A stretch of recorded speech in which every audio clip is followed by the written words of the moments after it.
Nomenclature of organic compounds या inorganic compounds. तो nomenclature जो है सिस्टम ऑफ गिविंग नेम्स, चाहे वो कंपाउंड का नेम हो, एलिमेंट का नेम हो, तो इसको ये कहलाता है नोमेनक्लेचर। अब इस नोमेनक्लेचर के दो सिस्टम यूज़ होते हैं स्टिल। एक है common system.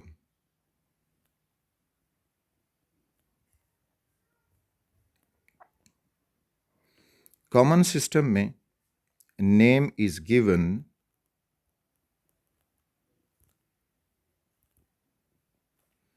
to a compound according to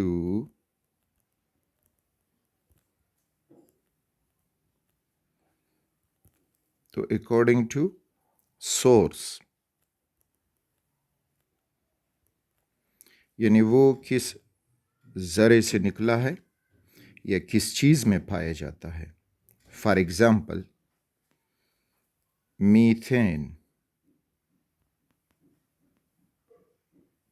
जो फार्मूला रखता है CH4।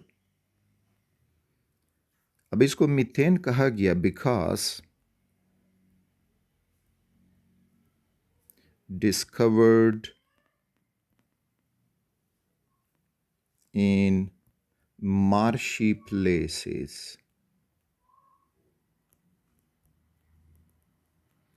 यानी दलदली जगह पे इसकी डिस्कवरी हो गई और इस वजह से मिथा मार्शी प्लेस को कहते हैं। तो ये उसमें जब डिस्कवर्ड हुआ तो उन्होंने इसको मीथेन का नाम दिया। सिमिलरली लैक्टिक एसिड, अब लैक्टिक एसिड लैक्टस से निकला है, जो कहते हैं दूध को milk, so it was named as lactic acid.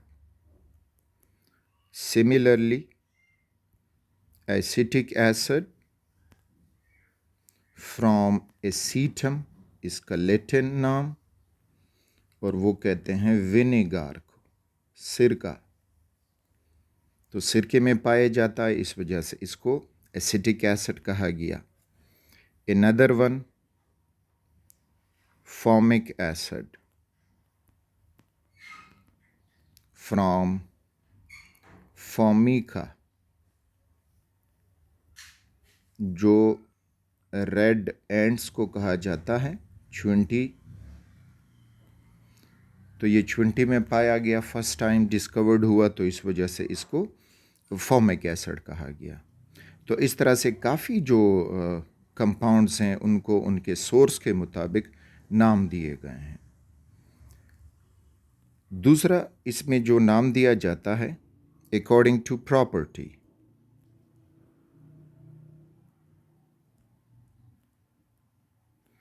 किसी कंपाउंड में कोई प्रॉपर्टी होती है, उस प्रॉपर्टी की वजह से उसको नाम दिया जाता है। फॉर एग्जाम्पल, आप कहें कि एसिड क्यों कहा गया, तो acid from word acidus means सोर, यानी तुर्श जायका। तो एसिड लफ्ज़ उसको कहा गया जिसका तुर्श जायका हो, और ज़्यादातर एसिड जो है वो जायके में तुर्श होते हैं, तो इस वजह से उनको एसिड कहा गया। इसी तरह कई ऐसे और भी कंपाउंड हैं जिनको किसी प्रॉपर्टी की वजह से नाम दिया गया। एक गैस में प्रॉपर्टी है जो हंसाता है, so that is known as laughing gas.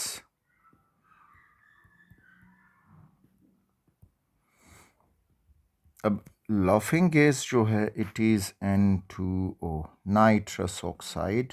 It is nitrous oxide.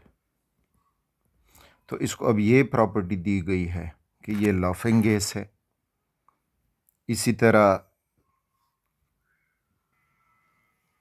Tear gas,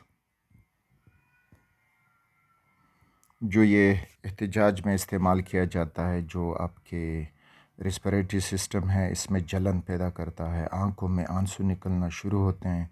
तो अब ये जो है टीयर गैस, इसमें ये प्रॉपर्टी है कि आंसू निकलवाता है, तो इस वजह से इसको नाम दिया गया टीयर गैस। और ये केमिकली जो है इट इज़ आर्थोक्लोरोबेंजाइलिडीन, आर्थोक्लोरोबेंजाइलिडीन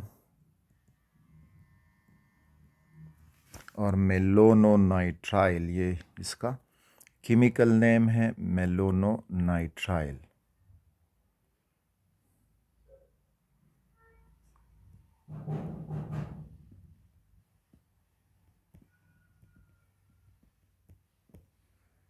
तो इस तरह से काफ़ी चीज़ों में जो प्रॉपर्टी थी, उस प्रॉपर्टी की वजह से उनको ये नाम दिए गए हैं। और तीसरा जो था वो है कि डिस्कवरर, किसने उसको डिस्कवर किया है,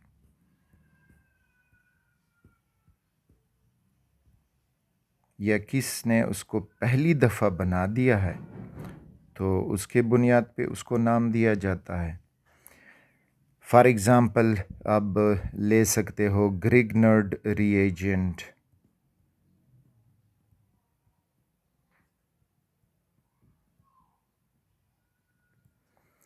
तो इसका जो है वो अल्काइल मैग्नीशियम हैलाइड, और ये तैयार किया था केमिस्ट विक्टर ग्रिग्नर्ड ने, विक्टर ग्रिग्नर्ड, तो उसके नाम से ये याद किया जाता है। इसी तरह काफ़ी आगे हमें कुछ सॉल्यूशंस मिलेंगे, फिलिंग्स सॉल्यूशन,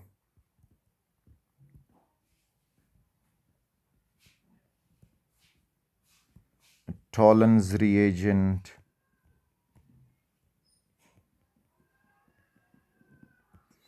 ये सारे मुख्तलिफ़ केमिकल हैं जिनको उनके डिस्कवरर से नाम दिया गया है। एक है बारबिट्यूरिक एसिड,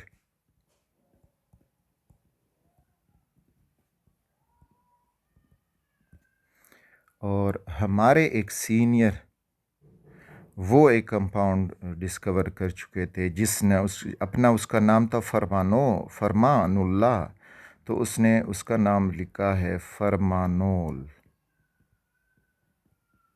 एट्सेट्रा। तो ये कॉमन सिस्टम का नोमेनक्लेचर था, और इसमें इतने ज़्यादा कंपाउंड्स को नाम देना बहुत मुश्किल हो गया। तो इसकी लिमिटेशन जो हमारे सामने आ गई, तो वो ये थी कि all organic compounds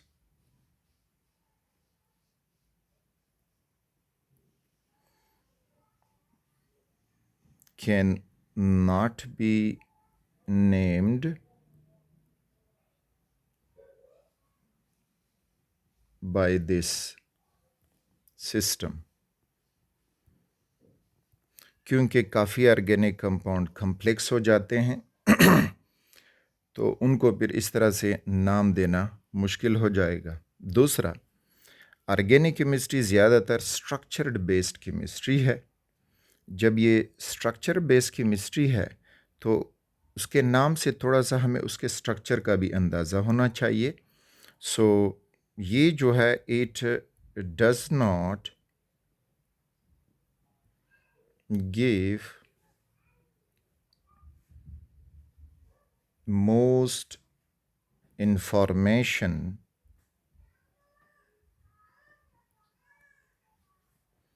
about structure of organic compounds।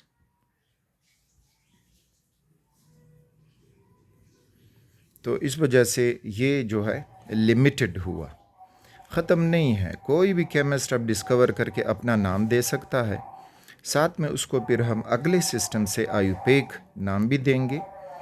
तो अगला जो सिस्टम इसमें हम प्रैक्टिस करते हैं that is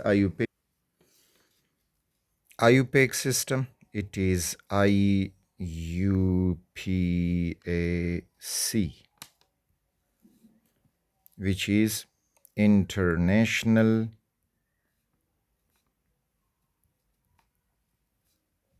Union of Pure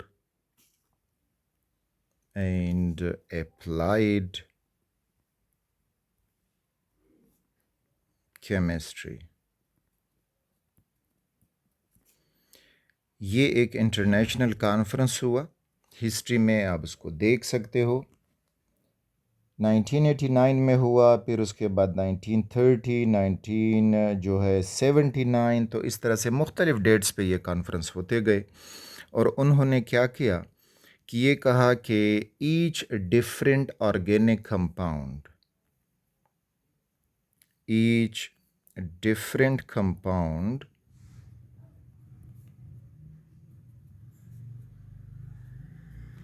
should have a different name। तो ये उनका स्लोगन था या नारा था। तो उन्होंने ऑर्गेनिक कंपाउंड के लिए अब नाम देने के लिए रूल्स बनाए। तो rule devised to name compounds। तो ये जेनेवा में एक कॉन्फ्रेंस होता है, स्विट्ज़रलैंड में एक शहर है। और उसमें जो भी नई चीज़ होगी जो हम स्टूडेंट को पढ़ाएंगे, पहले ये कॉन्फ्रेंस वाले उसको अप्रूव करेंगे, फिर जाके वो टेक्स्ट बुक में आएगा। काफ़ी केमिस्ट्री टेक्स्ट बुक से बाहर भी पड़ी है, लेकिन फिर वो टेक्स्ट बुक में आएगा और टेक्स्ट बुक फिर स्टूडेंट समझ सकते हैं। तो इस वजह से it is pure and applied chemistry. तो इनके ये रूल्स जो हैं वो हर ऑर्गेनिक कंपाउंड यानी अल्कोहल्स के लिए हैं, कार्बोक्सिलिक एसिड के लिए हैं, अल्केन्स के लिए हैं। तो जो बेसिक रूल अल्केन्स के लिए हैं उनको अगर आपने सही तरीके से प्रैक्टिस किया तो फिर आगे जाके रूल बहुत ही इजी हो जाते हैं। तो हम आगे अपने लेक्चर में अल्केन्स के रूल डिटेल से समझेंगे। इसी तरह साइक्लो अल्केन जो भी हो तो सब के लिए इनके रूल्स मौजूद हैं और हम अपने कोर्स के मुताबिक ही जाएंगे। So this was about the nomenclature system of giving names to organic compounds.